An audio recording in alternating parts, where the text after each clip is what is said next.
Hello guys, welcome back to my channel. তো guys, আজকে আমি যেহেতু হচ্ছে কালকে শিবরাত্রি, তার জন্য আজকে আমি একটা শিব ঠাকুরের সঙ্গে নাচ করব। তো কালকে সেটা আমি পোস্ট করব। তো এখন আমি পুরো রেডি হয়ে নিয়েছি শিব ঠাকুরের মতো। যেহেতু আমি নিজে রেডি হয়েছি, তো আমি জানি না আমার ঠিক কেমন লাগছে। তো আর guys, please ignore my voice. তো আমার প্রচণ্ড শরীর খারাপ ছিল।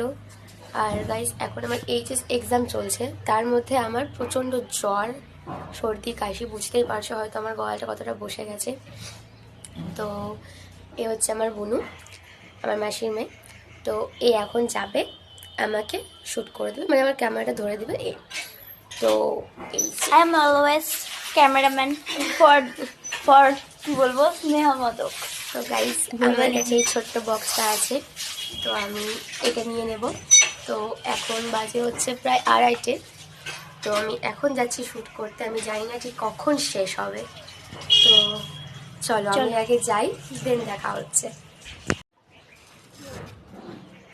তো গাইস, মানে আমি এখন এদের বাড়ির ছাদের মধ্যে ভিডিওটা শ্যুট করব।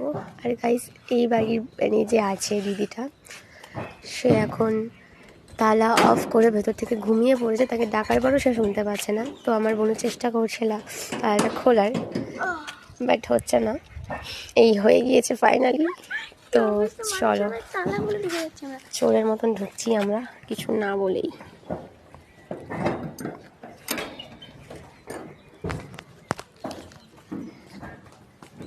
রিয়াদি, চলো দেখি ও কি করছে।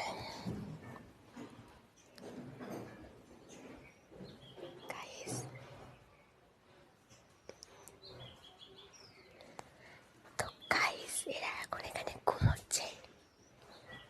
তো কি বলবো এদের, বলো? আমি না ডেকে যেতেও পারছি না যাতে। ঘুমিয়ে গেছে তো দুজনে।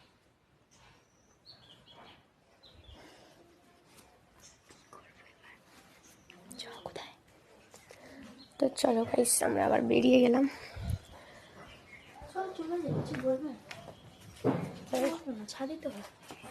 এই যে গাইস, এদের ছাদ। কিছু বলবে নাকি আমার? কিছু বলবো না, না বলে টলে। তো গাইস, যার বাড়ি তাকে না বলে আমরা এখন ছাদে উঠছি। তো আমাদের কিছু করার নেই, আমাকে যেহেতু ভিডিওটা শ্যুট করতেই হবে। আর ও এখন উঠছে না, আমি ওকে ডাকলামও না। কিন্তু এদের ছাদে প্রচুর কাপড় মেলা। এই যে গাইস আমার বাড়ি। তো